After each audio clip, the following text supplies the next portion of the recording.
Los años habían pasado, pero el eco de aquella tragedia seguía persiguiéndola. Adriana se había esforzado por enterrar el recuerdo, por borrar de su mente las imágenes de aquella noche en el manantial. Sin embargo, las heridas del pasado tienen una forma extraña de supurar cuando menos te lo esperas. Regresar al rancho, el lugar donde todo había comenzado, no solo era una oportunidad para despedirse de su abuela, sino también para enfrentar los fantasmas que la atormentaban. Lo que Adriana no sabía es que la oscuridad que se había llevado a su hermana no se había quedado en el pasado. Esa noche, mientras la lluvia tamborileaba contra las ventanas, una risa familiar cortó el silencio, y un golpe en el cristal la hizo girar. Había algo afuera. Algo que había regresado. Algo que nunca la dejó ir. El pozo, una temible criatura japonesa sale de allí. Me llamo Adriana, actualmente tengo 27 años. Cuando tenía 10 años, viví la experiencia más terrible de mi vida. Aún cargo con la culpa de la muerte de mi hermana menor, sobre todo, con el rencor de mi madre hacia mí. Actualmente sigo asistiendo a terapia para resolver los conflictos que me atormentan cada noche, fantasmas del pasado que debo eliminar de mi memoria y, sobre todo, dejar descansar en paz el espíritu de mi hermana, que aún me acompaña cada día. Mi familia es de un ranchito al oeste de Coahuila. Nosotros vivimos en Saltillo, y a pocas horas de nosotros se encuentra la casa de mis abuelos, en un rancho llamado El Manantial. Anteriormente, este rancho pertenecía a una sola persona, pero, con el paso de los años, a consecuencia de su muerte y la falta de familiares a quienes pudiera heredar la propiedad, terminó dividiéndose entre varios dueños. Una de las partes le tocó a mi abuelo, quien construyó una casa y formó una familia. Al tratarse de un lugar un poco apartado de la civilización, no contaba con todos los servicios a la mano, pero eso nunca fue un impedimento. La electricidad se suministraba de forma gratuita, pero de manera limitada por horarios. Hasta cierta hora de la noche se cortaba de manera automática y, al día siguiente, se restablecía en punto de las 6 de la mañana. Para el agua, contaban con un pozo que se encontraba justo en medio de todas las casas. Por debajo pasaba un manantial que casi siempre mantenía el pozo lleno con agua cristalina y pura, y con el paso de los años siempre permaneció así. Mi madre insistía en que pasáramos la mitad del verano en la casa de los abuelos, y hasta mis 10 años esa fue siempre la tradición. Éramos las únicas nietas de los abuelos, por lo que nos consentían mucho cuando íbamos de visita. A nosotras nos encantaba jugar a las escondidillas en la casa, que era grande y tenía muchos lugares donde una podía esconderse hasta que la otra la encontrara. Entre mi hermanita y yo teníamos que buscar la manera de divertirnos. Sin embargo, no todo estaba permitido en la casa. Cuando llegamos ese año de visita, mi abuelo nos advirtió que por nada del mundo nos acercáramos al pozo. A mí me gustaba asomarme a la orilla y lanzar piedras para escuchar qué tan profundo estaba, pero en esa ocasión el abuelo nos comentó que el manantial estaba escaso y no tenía mucha agua. Por eso, no me llamó tanto la atención, pero sí nos advirtió que ya no era seguro jugar cerca de él. La verdad, nunca cuestionaba lo que nos decía, siempre le hacía caso. Sin embargo, para mi hermanita Yolanda, desobedecer siempre parecía un reto. Una mañana, cuando todos aún estaban dormidos, me levanté temprano para dar la vuelta a la casa y ver si me encontraba con alguna rana. Me gustaba molestarlas y ver cómo saltaban. Fue entonces cuando me topé con un niño que parecía tener un año menos que yo. No dejaba de mirarme, y su mirada me incomodaba mucho. Llevaba un short de mezclilla, estaba descalzo y su camisa blanca estaba llena de tierra y lodo. Le pregunté cómo se llamaba, pero no me respondió. Luego le pregunté si era de por ahí cerca, ya que no sabía que había más niños en los alrededores, pero tampoco me contestó. Molesta, le dije en broma que parecía que tenía la boca llena de comida y por eso no me hablaba. De repente, el niño empezó a hacer arcadas, y de su boca salió algo negro. Escurría mucho, y me di cuenta de que era lodo. Ya tenía el cuello lleno, al igual que su camisa, cuando sus ojos se pusieron completamente blancos. Me asusté tanto que salí corriendo hacia la casa de mis abuelos. Lo primero que vi fue a mi abuelito. Al verme tan asustada, rápidamente se acercó a ayudarme. Le conté lo que había visto y, en vez de ir a auxiliar al niño, me pidió que entrara a la casa. Yo insistía en que el niño necesitaba ayuda, pero él me dijo que no era un niño lo que había visto, sino lo que quedaba del espíritu del hijo de uno de los vecinos. Mis abuelos nos contaron que hacía una semana se supo de un niño que se había ahogado en el pozo, o por lo menos eso creyeron, ya que fue el último lugar donde lo vieron jugar. Se llamaba Cristo, y su cuerpo nunca fue encontrado. Desde entonces, el agua escaseó más. Algunos pensaron que el cuerpo del niño había bloqueado el manantial, pero, desafortunadamente, no había manera de comprobarlo, ya que la soga más larga que tenían era de 20 metros y apenas llegaba a tocar el agua. Por eso, mi abuelo nos advirtió que mientras no se supiera qué había pasado con Cristo, no podíamos jugar cerca del pozo. A mí aún me costaba trabajo entender lo que me había sucedido. No podía creer que hubiera visto a un fantasma, me pareció tan real que nunca lo hubiera imaginado. Pero esa noche, un suceso aún más extraño me ocurrió. Mi hermana y yo dormíamos en una habitación aparte de la de mis padres, por lo que podíamos acostarnos tan tarde como quisiéramos.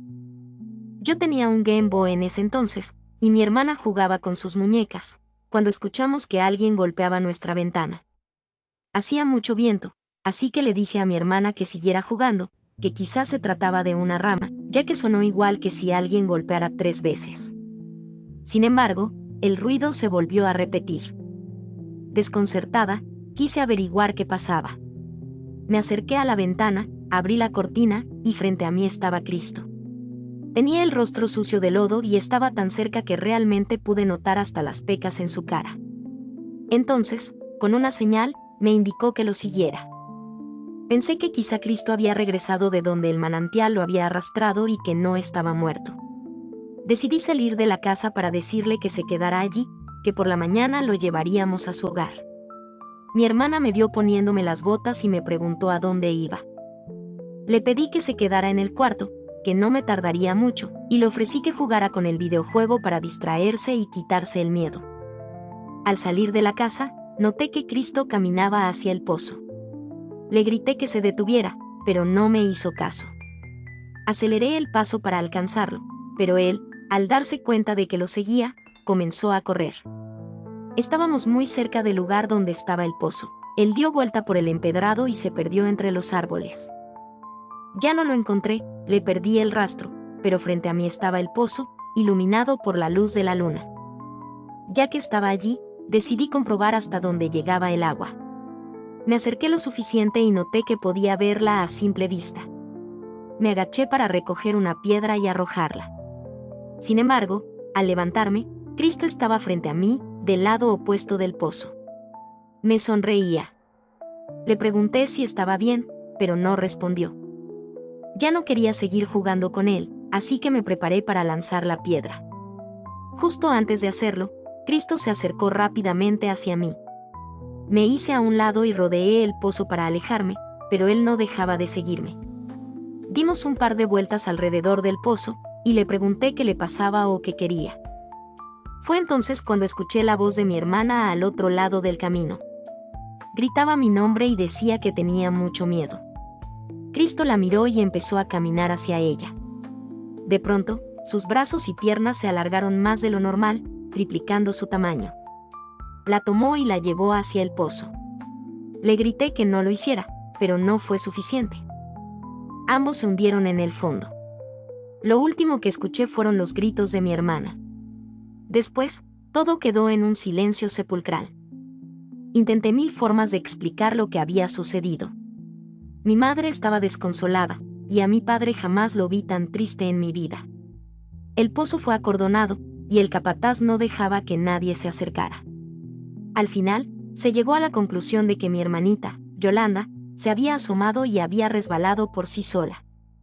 No me gusta recordar aquellos días. Solo puedo decir que, durante varios días, entre mis padres y mis abuelos intentaron vaciar el pozo, pero fue imposible. Yo no quería salir de mi habitación. Ver los juguetes de mi hermana me dolía mucho, pensar que nunca más jugaría con ellos. 3 días después de su desaparición, aún me seguían preguntando qué había pasado, tanto que comenzaba a confundirme. Casi todo el día me quedaba sola en casa. Fue entonces cuando escuché que alguien se reía en la planta alta. Aquella risa me pareció tan familiar que corrí para ver si era quien pensaba. Al llegar al último escalón, Vi que mi hermana se asomaba desde la puerta de un cuarto. Me invitaba a entrar. Al verla, me puse tan contenta que corrí hacia ella. Sin embargo, al entrar al cuarto, solo encontré la base de una cama de madera y un par de bolsas con colchas. Yo estaba segura de que la había visto. Fue en ese momento que me di cuenta de que esto me afectaría por el resto de mi vida. Año tras año, he tenido visiones de mi hermana caminando por los pasillos de la casa. Aún la escucho reírse e incluso hablarme al oído mientras duermo. Desde los 15 años, comencé a asistir a terapia para enfrentar estos episodios. Hace unos días, el 7 de septiembre para ser exactos, nos avisaron que mi abuela ya no despertó.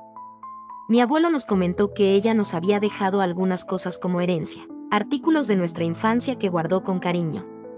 Nos invitó a pasar por ellos al rancho cuando quisiéramos. Desde el incidente con mi hermanita, mi madre juró jamás volver allí ni hablarles a mis abuelos. Ellos lo entendieron y nunca se lo tomaron a mal. Mi padre, aunque algo más distante, era quien hablaba un poco más con ellos. Le dije que yo iría por las cosas. No fue fácil regresar al lugar que, 17 años atrás, me arrebató a mi hermana. Todo se veía diferente. Las cosas parecían más pequeñas y el lugar había perdido ese aire de misterio y vida que tenía cuando era niña. Mi abuelo me recibió con alegría, contento de verme después de tanto tiempo. Me contó que, tras lo ocurrido, las cosas cambiaron, los vecinos comenzaron a mudarse, las tierras dejaron de cultivarse, e incluso hacía mucho que no llegaba la luz eléctrica. Técnicamente, él era el único que seguía viviendo en los alrededores. Muchas casas estaban abandonadas y no parecía que fueran a ser habitadas de nuevo. Le pregunté a mi abuelo sobre el pozo. Me dijo que seguía igual que antes, con un comportamiento extraño. A veces parecía desbordarse de agua y otras, el agua escaseaba. Me confesó que una de las razones por las cuales la gente dejó el lugar era un rumor que corría sobre un demonio que vivía dentro del pozo. Según las historias, este ser tenía extremidades largas, como las que yo había visto esa noche. Mi abuelo me miró con seriedad y, tras un momento de silencio, confesó que tanto él como mi abuela siempre me creyeron. La gente hablaba de un ser llamado Capa, que arrastraba a sus víctimas al fondo de agujeros llenos de agua hasta ahogarlas. Para ser honesta, después de años de terapia, me resultaba complicado creer en esas cosas. La idea que me implantaron en las sesiones fue que mi hermana se había asomado sola al pozo, desobedeciendo a mi abuelo como solía hacerlo. Según esa teoría, yo quise espantarla y, sin querer, la empujé demasiado fuerte. Durante años intenté convencerme de eso, al punto de olvidar por completo lo que realmente había visto esa noche. Esa noche me quedé a dormir en el rancho. No tenía prisa por volver a Saltillo con mis padres, especialmente porque hacía tiempo que casi no hablábamos. Me encontraba en mi antigua habitación, la misma que compartía con mi hermana cuando éramos niñas. Revisaba las cosas que mi abuela nos había dejado cuando encontré mi viejo Game Boy. Pensé que lo había perdido hacía años. Al encenderlo, noté que el nombre del personaje guardado era Yolanda. El juego me estremeció, pero lo peor vino después. Mientras lo sostenía, escuché la risa de mi hermana detrás de mí. Era más clara que nunca. Yo estaba sola en la habitación. Entonces, tocaron la ventana. Afuera llovía, y las gotas golpeaban el cristal, pero el ruido que escuché era diferente, muy parecido al que había escuchado aquella noche. Respiré profundo, me acerqué y corrí la cortina. Lo que vi me dejó atónita. Había un grupo de niños parados afuera, todos mirándome fijamente. Frente a ellos estaban Cristo y mi hermanita. Ambos me observaban en silencio, con una expresión imposible de descifrar. De repente, todos comenzaron a correr hacia la dirección del pozo. Quería cerrar ese horrible capítulo de mi vida de una vez por todas. No podía seguir viviendo con este peso. Decidí salir detrás de ellos, pero no sin llevar algo para defenderme. Abrí la cajonera donde sabía que mi abuelo escondía su pistola, cargué las balas que encontré y me aseguré de no hacer ruido mientras salía. El aire estaba helado y la lluvia seguía cayendo. A cada paso, sentía que algo me observaba desde las sombras. Caminé hacia el pozo, sin saber si lo que estaba a punto de enfrentarme ayudaría a liberarme de este tormento o hundiría mi alma para siempre. Llegué tan rápido al pozo que no recuerdo en qué momento di la vuelta. La luz de la luna iluminaba intensamente el lugar, proyectando sombras inquietantes en el suelo. De pronto, escuché un ruido detrás de mí. Al girar, vi un par de ojos verdes brillantes asomándose por detrás del pozo. Sentí un escalofrío recorrer mi cuerpo, pero apunté con la pistola y advertí, con voz firme, que saliera con los brazos en alto o dispararía. Entonces, aquella criatura se mostró ante mí. Sus brazos eran desproporcionadamente largos, al igual que sus patas, que parecían medir el doble de su cuerpo. Pero lo más perturbador era su rostro. Tenía la apariencia de una rana, aunque con un aire grotesco e inhumano. A medida que se acercaba, emitía un sonido extraño con su garganta, como un croar lento y pesado. Cuando estuvo a apenas un par de metros de distancia, respiré hondo, preparé la pistola y, sin dudar, disparé. El impacto hizo que se arrodillara. Todo indicaba que le había dado. De aquella cosa comenzó a salir un líquido verde y viscoso que parecía ser su sangre. Con dificultad, la criatura se arrastró hacia la orilla del pozo y, con un último movimiento, cayó dentro. Me quedé inmóvil, esperando escuchar el chapoteo del agua, pero no fue así. Pasaron unos 5 segundos antes de que un golpe seco resonara desde el fondo. Por primera vez en mi vida, el pozo estaba seco. No sé si esa cosa sigue viva allá abajo. Lo único que sé es que ese día decidí terminar con todo. Me llevé a mi abuelo y las cenizas de mi abuela a Saltillo para vivir conmigo. El rancho, después de tanto tiempo, finalmente quedaría abandonado. Hoy en día, sigo viendo a mi hermanita. La siento cerca de mí, como si nunca se hubiera ido. Sigue haciendo sus travesuras y vagancias, pero hay algo diferente. Ya no la veo con su ropa manchada de lodo. Incluso, en ocasiones, me sorprendo jugando a las escondidas con ella, como cuando éramos niños. Tal vez nunca logre comprender completamente lo que ocurrió, pero, por primera vez en años, siento que la culpa y el miedo han empezado a disiparse. A veces, hasta creo que ella también ha encontrado un poco de paz. Relato escrito y adaptado por Lengua de Brujo.